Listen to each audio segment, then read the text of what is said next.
यकीन कयो दोस्तों, ही तव्हांजे लाइ मां हिकिड़ो कमाल जो कोड खणी आयो आहियां, जंहिंखे लॻाइण सां तव्हां काथे बि आहियो, निमाज़ पढ़ो था या कंहिं जॻह ते मसरूफ़ आहियो, या तव्हां पाण कॉल नथा कंहिंजी खणणु चाहियो, या तव्हां इंटरनेट हलाए रहिया आहियो ऐं तव्हां ॾे कॉल अचे थी, तव्हां चाहियो था त असां ॾे कॉल बि न अचे ऐं असांखे ख़बर बि पवे त असां ॾे केरु केरु कॉल करे थो।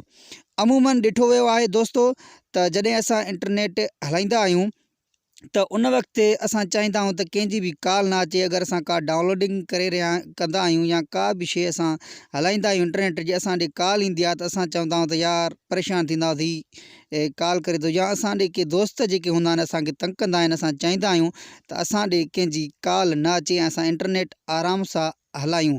त उन जे लाइ तव्हांखे ही कोड हिकिड़ो ॿुधायां थो, तव्हां वीडियो पूरो ॾिसिजो, इनशाला तव्हांखे घणे में घणो फ़ाइदो थींदो।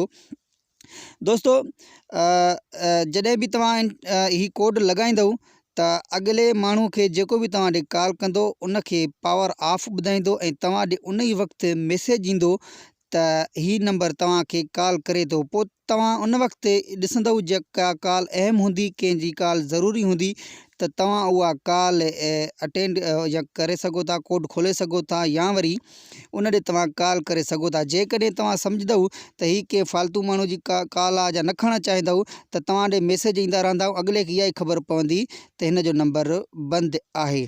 हलूं था कोड जी तरफ़। उन खां पहिरीं तव्हां दोस्तनि खे त असांजे चैनल खे सब्सक्राइब कयो ऐं लाइक कयो ऐं कमेंट में ज़रूरु ॿुधाइजो तव्हांखे वीडियो कीअं लॻो। त दोस्तों कोड आहे, तव्हां ही ॾिसी छॾियो था, मां ॾिसी सघो था, मां डायल पैड ते आयो आहियां। हिते तव्हांखे कोड लॻाइणो आहे *21, ही नोट कजो, *21*03000142 ऐं आख़िर में तव्हां हैश मिलाईंदव।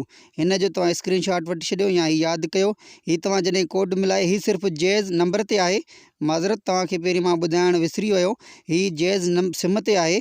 तव्हां ही कोड जॾहिं बि जैज़ सिम ते हणंदव त जीअं ई ही ॾिसो मैसेज अची वियो, call forwarding registration was successful, माना ही तव्हांजो कोड लॻी वियो। हाणे जॾहिं बि तव्हां ॾे जेको बि तव्हां ॾे कॉल कंदो उनखे तव्हांजो नंबर पावर ऑफ ॿुधाईंदो ऐं तव्हां ॾे मैसेज ईंदो।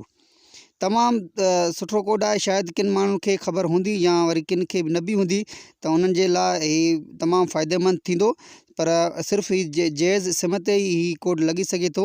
ॿियनि नेटवर्क ते तव्हांखे लॻाइणो आहे त उहो कंपनी सां ॻाल्हायो, तव्हांखे उहो कोड ॾेई सघनि था। त इन कोड खे वरी ख़तमु करण जे लाइ तव्हां इहो जॾहिं ख़तमु करणु चाहियो त वरी डबल हैश मिलाए 21 हणी हैश मिलाए ओके कंदव त ही कोड वरी ख़तमु थी वेंदो। उमेद आहे तव्हां दोस्तनि खे असांजो वीडियो पसंदि आयो हूंदो।